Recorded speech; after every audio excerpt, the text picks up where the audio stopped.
అందరికీ నమస్కారం. తెలుగు కథామాలకు స్వాగతం. పొత్తూరు విజయలక్ష్మి గారి హాస్య కథలు చదువుకుంటున్నాము.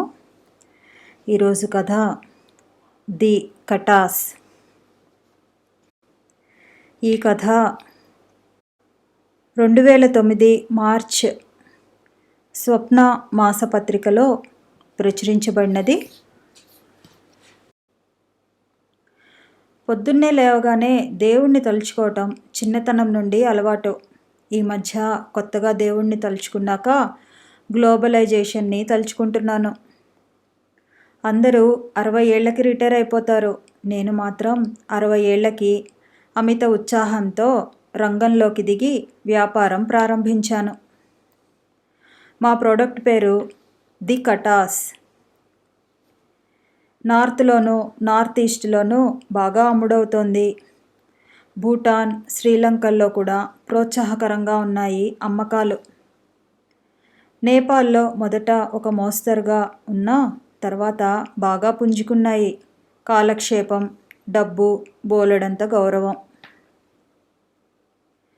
నాకు వయసు మీద పడినా నీకేం తెలుసు, నీ చాదస్తంతో చస్తున్నాం అని విసుక్కోకుండా ఆవిడకి అన్నీ తెలుసు అని గౌరవిస్తారు మా యువతరం. అంతేకాదు అనుభవం ఉన్న మనిషి ఆవిడని సలహా అడుగుదాం అనుకుంటారు. నేను ఇలా కాలానుగుణంగా ఉన్నానంటే పరోక్షంగా కారణం మా మేనత్త. ఆవిడ పేరు సుబ్బమ్మ. ఆ కాలంలో చాలామంది స్త్రీలలాగా బాల్యంలోనే వివాహమై కాపురానికి వెళ్లకుండానే వైధవ్యం పొంది పుట్టింట్లోనే ఉండిపోయింది. అందరిలోకి పెద్దది. తమ్ముళ్ల కుటుంబాలకి, చెల్లెళ్ల కుటుంబాలకి సేవలు చేయటంతోనే వెళ్ళమారిపోయింది ఆవిడ జీవితం. ఆవిడంటే మా అందరికీ అమితమైన ప్రేమాభిమానాలు ఉండేవి. వయసు మీద పడ్డాక ఆవిడికి చాదస్తం ఎక్కువైపోయింది. అన్నీ తనకే కావాలి. అప్పట్లో మాది ఉమ్మడి కుటుంబం. ఇంట్లో ఎవరైనా పిల్లాడు 10వ తరగతి పరీక్షలు రాసి ఇంటికి రాగానే వాడిని దగ్గరకు పిలిచి, ఏమిరా అబ్బాయి, ఇక చదువు అయిపోయిందిగా, ఇక ఏదైనా ఉద్యోగంలో చేరిపో. అలా వెళ్ళి 4 ఆఫీసులు తిరిగి విచారిస్తే ఎవరైనా సెలవుల్లో వెళ్ళారేమో తెలుస్తుంది. ఆ ఖాళీలో చేరిపో. ఆ తర్వాత సందు చూసుకుని పర్మనెంట్ నౌకరీలో దూరిపోవచ్చు అంటూ వెంటబడి విసిగించేది. ఆ పిల్లాడు ఏడ్చుకుంటూ వెళ్ళి తల్లిదండ్రులకు చెప్పుకునేవాడు. అదేమిటమ్మా, వాడింకా బోలెడు పెద్ద పెద్ద చదువులు చదవాలి అంటే, ఇంకెందుకురా చదువు, చదివింది చాలే, చిన్నతనం నుండి ఉద్యోగం చేస్తే బాగా నిలదొక్కుంటాడు. ఓ రూపాయి సంపాదిస్తే డబ్బు విలువ తెలుస్తుంది. 2 ఏళ్ళాగి ఒక పిల్లని చూసి మూడేసేస్తే వాడి మానాన వాడు బతుకుతాడు అని 15 ఏళ్ల పిల్లవాడి భవిష్యత్తు నిర్ణయం చేస్తుంటే తలలు పట్టుకునేవాళ్ళు తల్లిదండ్రులు. అంతటితో ఆగినా బాగానే ఉండేది. ఇంటికి ఎవరైనా పెద్ద మనుషులు వస్తే, మీదే ఉద్యోగం నాయనా, ఎంతొస్తుంది అని అడిగి తెలుసుకొని, అబ్బా పెద్ద ఉద్యోగమే అని సంబరపడిపోయి, మా కుర్రాడు మొన్ననే పరీక్షలు ఇచ్చాడు, వాడికి మీరే దారి చూపించాలి. వేసవిలో మీ దగ్గరే ఏ పంఖా పుల్లర్గానో వాటర్ బాయ్గానో వేసేసుకుంటే మీ కళ్ళ ముందు ఉంటాడు. ఆనక మీ వీలు చూసుకుని ఏ ఓవర్సీలుగానో గుమాస్తాగానో వేయించారంటే మీ పేరు చెప్పుకుంటాం అని విసిగించేది. అలా అడగకూడదు, ఉద్యోగాలు ఇవ్వటం వీళ్ళ చేతుల్లో లేదు అంటే వినేది కాదు. బాగానే ఉంది సంబడం, గుడ్డొచ్చి పిల్లను వెక్కిరించటం అంటే ఇదే.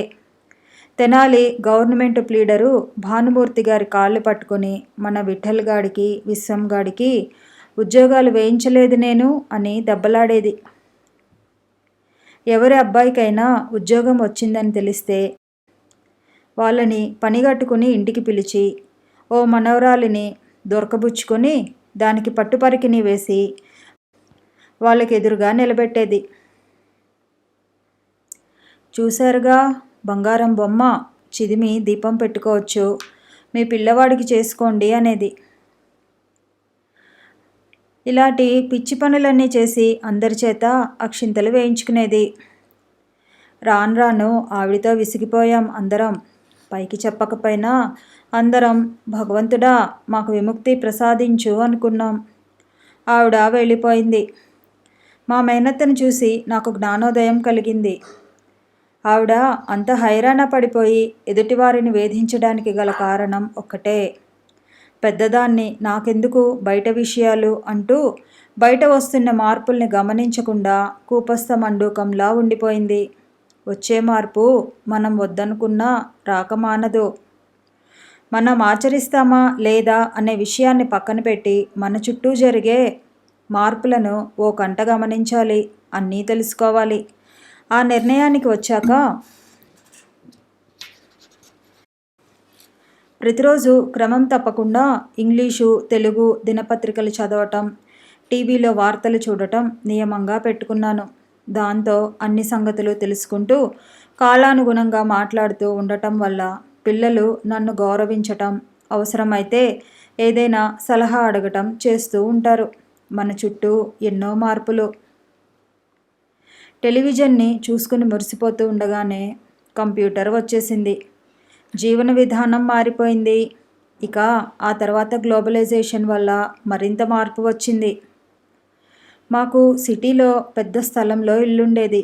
పాతకాలం నాటి ఇల్లు. అప్పటి పద్ధతి ప్రకారం కట్టారు.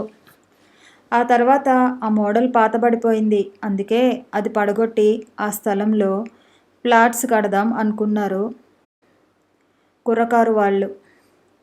పెద్దవాళ్ళు సరే అనక తప్పలేదు. కాకపోతే ఆ ఆస్తికి 4 హక్కుదారులు. అధిక భాగానికి హక్కుదారు అయిన అన్నపూర్ణమ్మ గారు ఒక మడత పేచీ పెట్టింది. కట్టబోయే ఇంటికి తన భర్త పేరు పెట్టాలని ఆవిడ ఆశ. అది విని మిగిలిన 3 కూడా వాళ్ళ పెద్దవాళ్ళ పేర్లు పెట్టాలని మొండికేశారు. వాళ్ళ పేర్లు వరుసగా జనార్దనం, లోకనాథం, వెంకటేశ్వరరావు, కామేశ్వరం. అవన్నీ పాత పేర్లు. ఆ పేర్లతో జనార్దన నిలయం అనో వెంకటేశ సదనం అనో పెడితే పేరే ఇంత లక్షణంగా ఉంది, బిల్డింగ్ ఇంకెంత లక్షణంగా ఉంటుందో అని ఎవరూ రారు కొనుక్కునేందుకు. ఆ తర్వాత మనం మార్బుల్ ఫ్లోర్ వేయించాం, మాడ్యులర్ కిచెన్ పెట్టిస్తాం అని నెత్తి నోరు బాదుకున్నా ఫలితం ఉండదు అంటాడు బిల్డర్. పాపం అతని వాదనలోనూ బలం ఉంది. డ్రీమ్ హైట్స్, గ్లోరీ కార్నర్స్ అంటూ ఇళ్లకు అధునాతనమైన పేర్లు పెడుతుంటే పాత చింతకాయ పేర్లు పెడితే ఎలా? అలా అని పెద్దవాళ్ళ బాధను కాదనలేం. పాపం కష్టపడి సంపాదించారు. ఆ ఇల్లు పోతే పోయింది, వాళ్ళ పేరైనా ఉండాలని వాళ్ళ తపన. అందుకే ఆలోచించి నేనే ఒక పేరు నిర్ణయించాను. జలోవేకా హోమ్స్ అని పేరు పెట్టాం. అటు బిల్డరు సంతోషించాడు, పెద్దవాళ్ళు తృప్తి పడ్డారు. మొత్తం 40 ఫ్లాట్లలో 20 మా దాయాదులవే. మిగిలిన 20 వేడివేడి మిరపకాయ బజ్జీల్లా అమ్ముడుపోయాయి. అందరూ నన్ను మరోసారి మెచ్చుకున్నారు.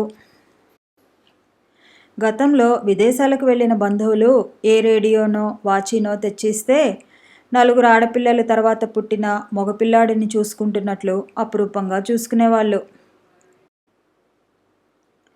గ్లోబలైజేషన్ పుణ్యమా అని హద్దులన్నీ చెరిగిపోయాయి. అమెరికాలో ఉన్న పిల్లలు మనకంటే ముందే తెలుగు సినిమాలు చూసేసి చూడమనో వద్దనో మనకు సలహాలు ఇస్తున్నారు. ఆత్రేయపురం పూతరేకులు, కాకినాడ కాజాలు, బందరు లడ్డూలు కొనేసుకుని తినేస్తున్నారు. నాణ్యమైన జీడిపప్పు కావాలంటే వేటపాలెంలో దొరకదు. అమెరికా వెళ్ళినప్పుడు అక్కడి నుండి తెచ్చుకుంటే ఢోకా ఉండదు. మనం మాత్రం తీసిపోయామా? మన మొక్కజొన్న కంకి ఎండకి ఎండుతూ వానకి తడుస్తూ రోడ్డు మీదే ఉండిపోయింది. అమెరికన్ స్వీట్ కార్న్ అందలం ఎక్కి కూర్చుంది. ఏ పళ్ళ దుకాణంలో చూసినా స్వదేశీ రకాలు తక్కువ, విదేశీ రకాలు ఎక్కువ. దెబ్బ రొట్టె, గారె ముక్క చేసి పెడతాం తినండిరా అంటే పిల్లవధవలు మనం కొట్టి చంపేస్తున్నట్లు ఏడ్చి గోల చేసి బయటకు వెళ్ళి పిజ్జాలు, బర్గర్లు కొనుక్కొని తింటారు. మన వాస్తుశాస్త్రంతోనే వేగలేకపోతూ ఉంటే చైనా వాళ్ళ వాస్తుశాస్త్రం కూడా దిగబడిపోయింది. ప్రపంచమంతా మన ముంగిట్లోకి వచ్చేసరికి కొనుగోలు శక్తి విపరీతంగా పెరిగిపోయింది. ఆడ మగ తేడా లేకుండా పెద్ద చదువులు, ఉద్యోగాలు, లక్షల్లో సంపాదనలు. అయినా అంతా హుళక్కే. ఆదాయం 6, వ్యయం 16 అన్నట్లు ఉంటుంది వీళ్ళ వ్యవహారం. ఉంటే ఆఫీస్లో ఉంటారు, లేకపోతే కొంటోనో తింటోనో బజార్లో ఉంటారు. డబ్బు అయిపోతే ఎలా బతుకుతాం అనే సమస్యే లేదు. అప్పు. ఉండే ఇల్లు అప్పే, తిరిగే కారు అప్పే, తినే తిండి, కట్టే బట్ట, రోగం వస్తే వైద్యం అన్నీ అప్పే. గతంలో అప్పు చేస్తే తప్పు చేసినట్టు సిగ్గుపడిపోయేవాళ్ళు. ఇప్పుడు ఎంత అప్పు చేస్తే అంత గొప్ప. అలా అప్పులు చేసే గొప్ప వాళ్ళను గాలించి పట్టుకొని నీ కాళ్ళు పట్టుకుంటాం, పనిలో పనిగా మా దగ్గర కూడా అప్పు తీసుకో అని వెంటబడి మరీ అప్పులిస్తారు అభినవ కాబూలీ వాలాలు. ఇంద్రభవనాల్లాంటి షాపింగ్ మాల్స్ ఊరంతా వెలిశాయి. కొన్నా కొనకపోయినా షాపింగ్ మాల్స్లో తిరగటం అంటే నాకు చాలా సరదా. బోలెడంత కాలక్షేపం. గంటసేపు షాప్లో తిరిగి అన్నీ చూసి ఏమీ కొనకుండా వచ్చేసినా ఎవరూ ఏమీ అనరు. మనకు బోలెడన్ని సంగతులు తెలుస్తాయి. పిల్లలు ఏ షర్టో తీసుకొచ్చి, అమ్మా 50% సేల్లో ఉంది, ఇది కొనుక్కున్నాం, ఖరీదు 1800 అంటే ఢామ్ అని కింద పడకుండా, అవునులే మరి మంచి ఇంటర్నేషనల్ బ్రాండెడ్ కంపెనీ షర్ట్ కదా, ఆ మాత్రం ఉంటుంది అని సంతోషించవచ్చు. మా ఇంటి చుట్టూరా 1/2 డజన్ పెద్ద కంపెనీల కూరల షాపులు తెరిచాయి. అలవాటు ప్రకారం సరదా కొద్దీ ఎయిర్ కండిషన్డ్ కూరల షాపుకి వెళ్ళాను. వెళ్ళాక నా కళ్ళను నేనే నమ్మలేకపోయాను. అంత అందంగా ఉంది ఆ వాతావరణం, ఆ అమరిక. మా పిల్లలని చారులోకి కొత్తిమీర కొనుక్కురండర్రా అని పంపిస్తే గంట తర్వాత 752 రూపాయల బిల్లుతో ఎందుకు వస్తారో ఆ షాపులు చూశాక అర్థమైంది. అక్కడ దొరకని వస్తువు లేదు. కూల్ డ్రింకులేనా, కేకులేనా, నోరూరిస్తూ బారులు తీరి ఉన్నాయి. కూరల్లో కూడా వంకాయ రంగులో ఉండే క్యాబేజీ, ఆకుపచ్చని క్యాలీఫ్లవరు, ఎర్రని సిమ్లా మిర్చి మతి పోగొట్టేలా ఉన్నాయి. కాక్సీనియా అంటే దొండకాయ, కాలకేషియా అంటే చామదుంప అని తెలుసుకున్నాక భలే సరదా వేసింది. పిచ్చిమొహాలు, మన కూరలకి కూడా ఇంత గొప్ప పేర్లు ఉన్నాయి కదా అని గర్వంతో మనసు ఉప్పొంగింది. తర్వాత అవసరం ఉన్నా లేకపోయినా, కొన్నా కొనకపోయినా అలా నడుచుకుంటూ వెళ్ళి ఆ కూరగాయల మయసభలో కాసేపు తిరిగి రావటం అలవాటైంది. ఓ రోజు హఠాత్తుగా ఓ అరలో ప్రత్యక్షమయ్యాయి కూరగాయల ముక్కలు. Vegetable biryani packet, sambar packet అంటూ విడివిడిగా ఉన్నాయి. 4 గుమ్మడికాయ ముక్కలు, 4 సొరకాయ ముక్కలు, 4 మునక్కాడ ముక్కలు, గుప్పెడు చిన్న ఉల్లిపాయలు సర్ది ప్యాకెట్లో పెట్టారు. సాంబార్కి అన్నీ విడివిడిగా కొని సగం వండి సగం ఎండబెట్టే బదులు ఎంత వెసులుబాటుగా ఉంది ఈ పద్ధతి. ఆ పని ఆలోచన ఎవరికొచ్చిందో వాళ్ళు కనబడితే చెయ్యెత్తి దండం పెట్టాలనిపించింది. ఏమిటి మాయా, కాదేది అమ్మకానికి అనర్హం. ఒండ్రుమట్టి, ఉసిరిపొడి, అల్లం పేస్టు, అట్లపిండి ఒకటేమిటి, ఉపాయం ఉండి జనం దృష్టిలో పడగలిగితే కోటలో పాగా వేసినట్లే. నాకు ఏదైనా కొత్త పదార్థం కనిపెట్టి అమ్మాలని సరదా వేసింది. కలిసొచ్చే కాలానికి నడిచొచ్చే కొడుకు పుడతాడు అన్నట్లు మా విమల వదిన కూడా తోడైంది. ఆవిడ కోటీశ్వరురాలు. మా వదిన వాళ్ళకి ఒక చిన్న పరిశ్రమ ఉంది. చిన్నపిల్లని సాకినట్లు సాకి వృద్ధిలోకి తీసుకొచ్చి పిల్లలకి అప్పగించేసింది. చేసినన్నాళ్ళు చేశాను. ఇక ఇంట్లో విశ్రాంతిగా కూర్చుని భారత భాగవతాలు చదువుకుంటాను అని ఫ్యాక్టరీకి వెళ్ళటం మానేసింది. అలా కూర్చోవటం విసుగ్గా ఉండి అవస్థపడుతున్న తరుణంలో నా ఆలోచన ఆవిడ చెవిన వేశాను. బాగుంది బాగుంది అని మెచ్చుకుంది. తప్పకుండా చేద్దాం అంది. డబ్బుకి కొరత లేదు. బోలెడంత అనుభవం ఉన్న మనిషి కాబట్టి అన్ని ఏర్పాట్లు పకడ్బందీగా చేసేసింది. విజయదశమి నాడు మా ప్రోడక్ట్ని లాంచ్ చేశాం. Grand success. బాగా పోతోంది. మాకు బాగానే వస్తున్నాయి లాభాలు. ఇదే అదను మలేషియాకి, సింగపూర్కి కూడా ఎగుమతి చేయండి అని సలహా ఇచ్చారు శ్రేయోభిలాషులు. ప్రస్తుతానికి వ్యాపారం బాగుంది కదా అని పెంచుకుంటూ పోతే మొదటికే మోసం రావచ్చు. ఏదైనా కొత్త వస్తువు మార్కెట్లోకి వచ్చి పేరు తెచ్చుకుంటే వెనుక 10 మంది పోటీ పడతారు.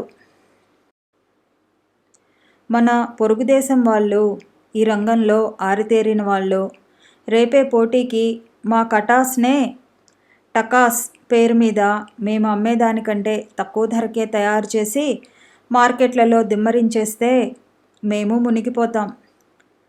మా ది కటాస్కి ఈ మార్కెట్ చాలు.